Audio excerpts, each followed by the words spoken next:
United we strike. U-N-I-T-E-D-W-E. Strike. U-N-I-T-E-D-W-E. Strike. I'm alright with United we strike. Stand in line with United we strike. Join the fight with United we strike. We need the millions of working class heroes who've had enough of being less than zero. All together right with United we strike. And now, live all the way from someplace in something that they call Europe. I understand that's a little north of New Jersey. We have Open Your Mind, and I've got Alan on the line now. You there with me, Alan? Hi, Gary. Good evening. How are you doing? Oh, I'm doing great. So, what are we going to talk about? Maybe as a lead-in, you'd like to talk about your recent troubles. I understand somebody, hit you in the back of the head with a 2x4 just to keep you sober? Well, just about, Gary, yeah. I mean, basically what happened was on Wednesday night over here,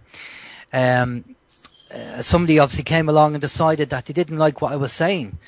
They didn't like the fact that I was communicating with people and educating people. So basically somebody came along during the night, removed 2 antennas off my vehicle, and then proceeded to jump up on the side of the house and get a Stanley knife, obviously, or something of that nature, and cut the cable. But they didn't just cut the cable. They actually took a chunk of cable away. So you couldn't get out there with a soldering iron and fix it real easy. You had to actually... Exactly. They actually took a chunk of cable away. So, and that's obviously, it's concerning that when that happens. But that really tells me, this is at night time when it's raining. So I believe that was somebody local or somebody who actually knows me or knows the setup for them to come along and do that. And it was just a malicious attack. But this is what happens when you start talking about things that upset people or affect people. The people, either the sheeple or the powers now, to Alan, be. you are such an easy-going fella. I mean, what could you possibly have said that would upset anybody? Well, you know what happens, Gary, when you say something that might affect somebody's business. I mean, maybe they're selling equipment which could be dangerous and might produce radiation, or they might be selling food that might have dangerous chemicals in them. So if I'm talking about the dangers of these items, then obviously that upsets people because that affects their business. So maybe they just felt that, I don't like the fact that Alan's telling people about this and warning them off, and that's going to affect my business. So they come along and decide to shut me up. Just can't imagine. Now, I get fellers parking out in front of my house in these big black SUVs, and we've got kind of a deal. I make sure they get fresh donuts with pink frosting and sprinkles on it, and they agree not to mess with my internet connection when I'm doing my broadcast. Now, have you thought about following a plan like that? Well, this is the first time something like this has happened, and unfortunately I have no proof. I have one or two people that I suspect, but I have no proof. Now, it has been reported to the local police. And of course, the constabulary is right on the case. I mean, they're so supportive of your concerns. Exactly. Well, I mean, the Gardaí over here in Ireland, we call them the Gardaí over here in Ireland, they're suffering as well. They're going through bad times as well. Today in Ireland, there's a huge austerity march.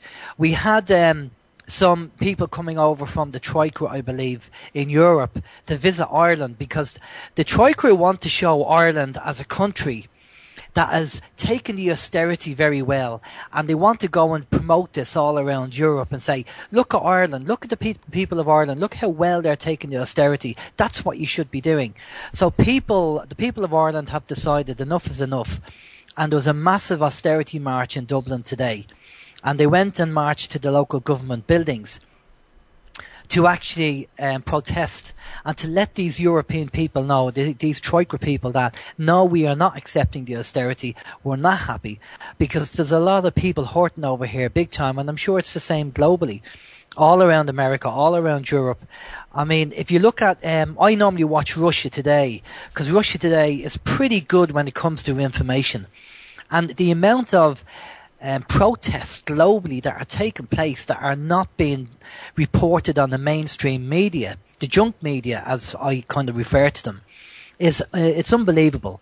The junk media are just talking about trivial stuff, and they keep talking about the propaganda regarding North Korea as well. So, people have to switch off the TVs. They have to stop watching this junk media and start going on the internet, finding the real information, listen to people like ourselves, like the alternative media. We are not supported by sponsors, so we tell the truth. We're not controlled by anybody. And obviously look at stations like Russia Today as well to get the information and then decide for themselves. Any idea how many people are involved in that protest? Was it enough that maybe the politicos will actually have to stop and think about it, or is it one of these things where 100 angry people are out there yelling and waving their fists, and they just shrug their shoulders and say troublemakers? No, I would definitely say it's in the thousands, but I'm still waiting.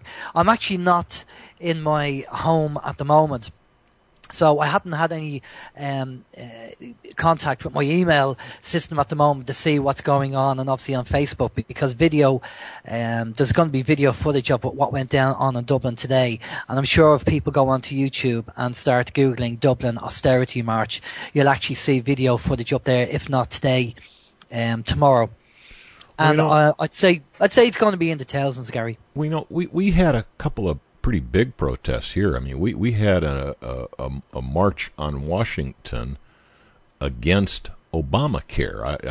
I know you're from Europe and you probably have absolutely no idea what Obamacare is, but basically they want to jam down our throats a medical implementation that's probably even worse than what they've got in Great Britain right now. Frankly, it's horrendous. I mean, some of the implications of this Obamacare thing are just absolutely frightening. And we had a march on Washington, D.C., where almost 2 million people peacefully marched on the Capitol against Obamacare. And, there was absolutely no reporting of it on the, if you ask the average U.S. citizen, they'll tell you, oh, everybody just loves Obamacare. We're going to get free health care. It's all going to be free. So you wonder sometimes if the peaceful protests are really gonna change anything. And I'm starting to think maybe those fellers in Greece might have a good idea. Well, I think they do have a good idea, Gary. I have been on a few austerity marches, and nothing has come from the marches. Nothing. I haven't seen any changes at all with the marches. So maybe, bordering on having a coup d'etat in the country. I mean, I was speaking to a member of the Guards not so long ago, and I did say to him that, if the police and the army picked a day and said, right, we're going to down tools on that day, all this would stop tomorrow. It would all stop on the day they put down the tools. It would all stop, because what happens is people who want to march and are angry about the system are obviously concerned that if they get arrested, they go to jail. Now, if the police supported the people, now all these austerity marches that are taking place, I'm sure, are also supporting the police and supporting austerity. And I think the police and the army have to realise that these people are marching for them as well. They're not marching against them, they're marching for them. And if they did down tools, then it would all stop tomorrow, because the government would be useless. They would have no control. And we're seeing it here very badly. I mean, people are really suffering. I mean, 2 suicides a day here in Ireland. We have a population of 4.4 million. I mean, that's 2 jumbo jets crashing every year in Ireland. Alan. Hi, Karen. Hi. I want to join only because this is exactly what we're talking about with United We Strike, and the futility, though, of getting out there in massive numbers and being ignored, being compromised, being provocateured. I'm very sorry to hear that 2 people in Ireland commit suicide every day. I'm also really sorry to hear from Dinah Everett-Snyder that 22 of our military here in the United States die every day, whether by suicides, by overdoses of the complicated SSRI drugs. But The point is, our numbers are just ignored when we bring ourselves out on the streets and we leave our homes vulnerable. And I know people really get excited about getting out there, but what does it really end up doing as opposed to the same number of people? What would happen if they had their food, their water, protection gear, and they stayed off the streets for a few days, and we made those guys come and look for us and wonder, where's my profit? What's going on here? I don't have any slaves to manage. I think that has to be taken into consideration, definitely. We have to do that. But here's the problem, Karen.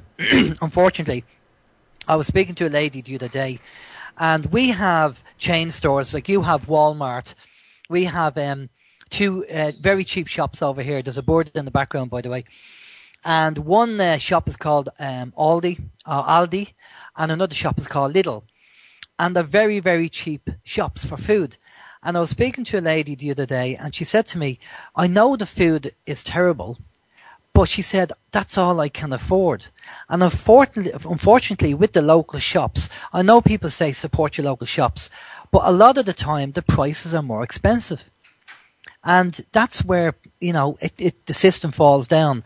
I'd love to be able to buy local all the time, but it's just too expensive and I don't have the money. So I have to go to the cheap shops, like a lot of people, and buy the food.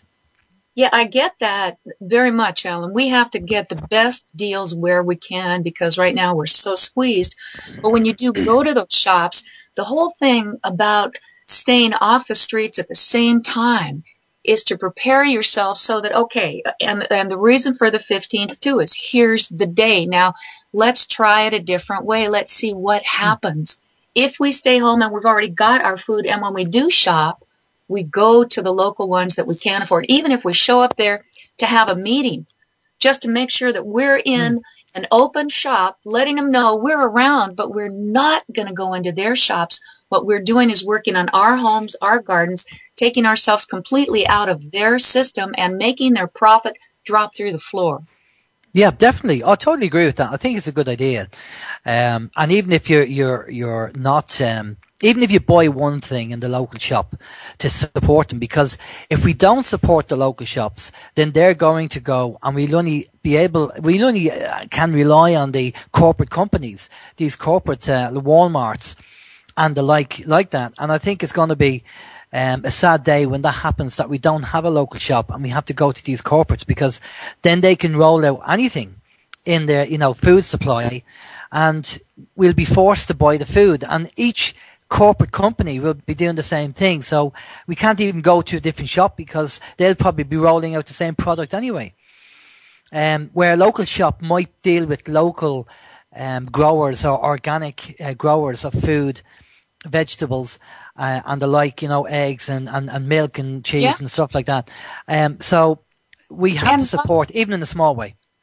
That's it. And couldn't now, at the local shops, couldn't there be ways for people to sign up, especially now that, we're heading into summer, and put, okay, I'm going to grow tomatoes and zucchini and broccoli. So I'm willing to trade whatever that is with somebody who can come in here and say, okay, I'm going to have eggs from my chickens and I'll have them on this day, so that we can actually possibly start turning these little shops into bartering areas where the people are just coming in to exchange a gift between somebody else. And maybe if they put it like that, so it doesn't sound like it's even here today, I decided I'm going to give you a dozen eggs. Oh, thank you very much. I've decided I'm going to give you a dozen tomatoes. Yeah, I think it's a good. I'm going to say something that a lot of people out there are going to hate me for, particularly with some of the anti-immigrant feelings that are around here. But I'll tell you, here in the Washington D.C. area, we have been blessed with a fairly large Korean community, folks who've immigrated here from South Korea. And one of the things I've noted about our South Korean immigrants is that they come here with the right kind of attitude. They come here with the kind of attitude that really built the United States of America. They come here with the idea, I'm going to start me a little business, and I'm going to cater to my community, and then I'm going to try to expand to the broader community as it goes. Well, some of these Koreans have come here and they've bought farms out in the Shenandoah Valley. Others have come here and they've set up small grocery stores. And what I'm finding is that if I do business with these recent Korean immigrants, first of all, I'm getting fresh, naturally grown produce, eggs, milk, all the basic essentials of my dietary requirement, everything except the beer and donuts, darn it. But, the quality of the product that they're providing is uniformly very good, much better than what I can get from the chain stores. And their prices are actually very attractive. Now, it's not quite the utopian design that Karen would like to have, where we just meet and barter our goods. But, I would encourage folks out there to look for that type of operation where, perhaps a small community, maybe they're Amish, maybe they're Mennonite, maybe they're Korean, but, look around your area and see if maybe there's not some small group of people who have gotten together and set up on a business basis places where you can get locally grown products for a fair price. Maybe we can't get all the way to this ideal, but maybe we can take a big step towards it by finding communities that are taking action. Get involved with them and support them. Vote with your dollars. I think that's a great idea, Gary. I run the local website where I live. And you have given me an idea there to maybe drive around to people that are doing local production of eggs, cheese, milk, etc., and give them free advertising on the actual website. So people can go and they can see that in the locality of about a 10-mile radius, how many people are producing and selling different products, natural products, organic products. And that might actually, and if the price is quite good, I think that might actually help the local trade and local business as well. Now, I do have something on my local website saying promoting the local business initiative, promoting local businesses, but that's more got to do with businesses as in plumbers, carpenters, and the like. But I think with the way things are going at the moment and our food supply being destroyed with chemicals, we know about the eugenics program. And obviously, I know in the Senate over there in America, I don't know whether the bill was passed, but I do believe they are looking at a bill or have passed a bill saying they're trying to stop people growing their own food and that they have to buy it, more reliance on the state, and that they have to buy it from a licensed corporate company. Because they don't want people to be able to be self-sufficient. They want people reliant on the system. And I don't know whether that bill has passed yet, but I definitely seen that there was a proposal for it. What Gary suggests is fine too. I think as long as you have local people, I think I'm moving more toward the stage of just calling myself an earthling. I happen to like this part of the world. And instead of us getting so caught up with these drawn boundaries that are on maps and it's paperwork again, you do need to work, or we need to work with the people who are around us. And then also with doing that, Alan, and with setting up these systems, when we can get people, again, literally on the same page. Like a lot of these service people, the military who are dying, who are committing suicide, who are being killed by the medications, and who realize that what's going on, the ones who are still in active duty. Well, if there's a date floating out there that becomes so popular that they don't have to worry about saying, yes, I'm going to step out of my uniform on this day. But all of a sudden, people did it. If we can get that into the hearts and minds of the people that the 15th is a day for the people, whatever you have going, whatever you are focused on, our lives need to come first. And the only way that we'll do that is when we step back to empower ourselves. We all have our own reasons. People don't have to agree with me. They don't have to agree with you or Gary or any of us. But if we can pull out at the same time, we can effectively drop their bottom line through the floor so they will be forced to come to the table. And that's what strikes are about. List your grievances and get them to respond. And right now, they ignore us. They blow us off. They won't film us when we show up in the thousands. And if we are away from our homes, we can be provocateur. And again, do you want to leave your home vulnerable? Or would you rather be in your home with your supplies and a community, a networking community you've already set up, so you know locally you've got what your friend over here needs, they've got what you need, and then you've got another person over here, and you work together to screw the system out of the money they're trying to screw us out of. We reverse it. That's the goal. Well, I'll try and put that in Southern for folks who speak that dialect of English, and I'd really like to hear Alan's take on it too. But it's becoming more and more obvious as time goes on that it's virtually impossible, at least here in the United States, to really effect any significant change via the ballot box. I mean, our vote seems to be inconsequential. We cannot seem to effect change by our vote. So I suggest a slightly different tactic, and carrying on with Karen's theme, start thinking about voting with your dollar. It's probably the most effective vote you have. Be very careful who you vote for with that dollar. And if you're voting for Walmart's success, well, that was your choice. I disagree. I think maybe you should vote not for Walmart. What do you think, Alan? I mean, do you think you can affect change in Ireland with your vote at the ballot box, or do you think it might be more effective to vote with your money?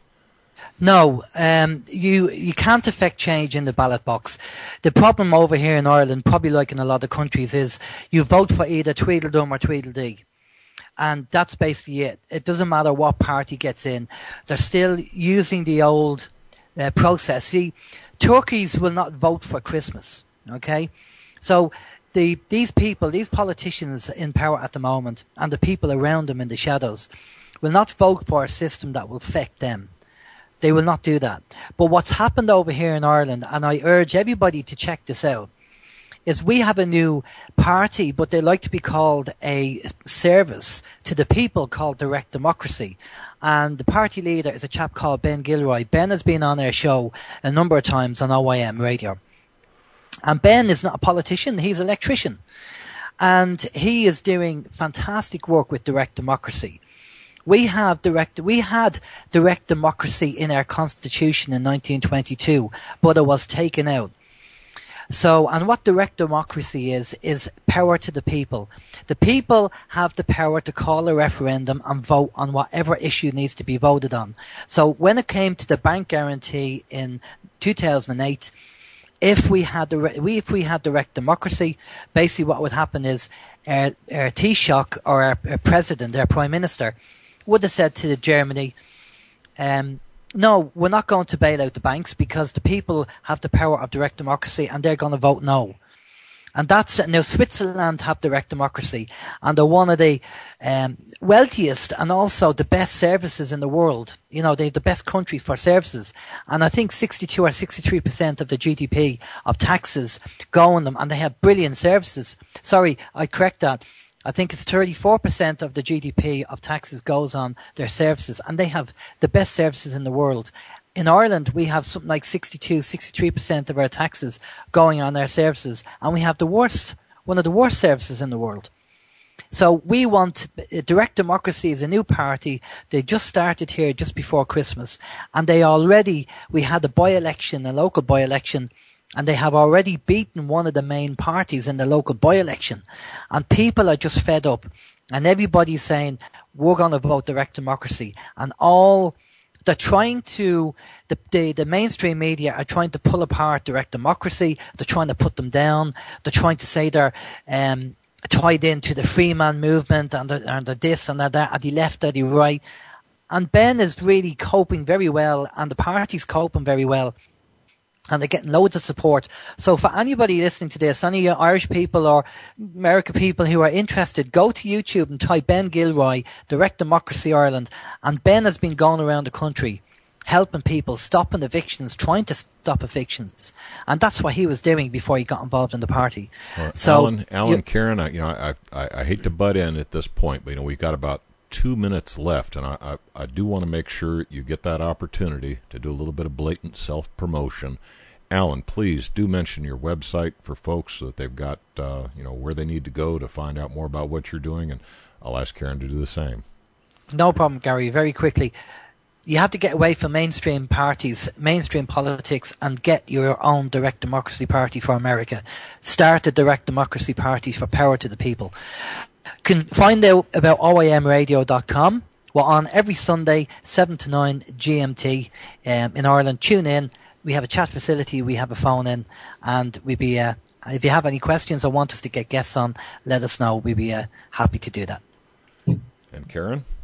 All right. I'm Karen from UnitedWeStrike.com. Again, promoting unity and pulling out of that system. Do what you can locally so that we can resist. We outnumber them greatly.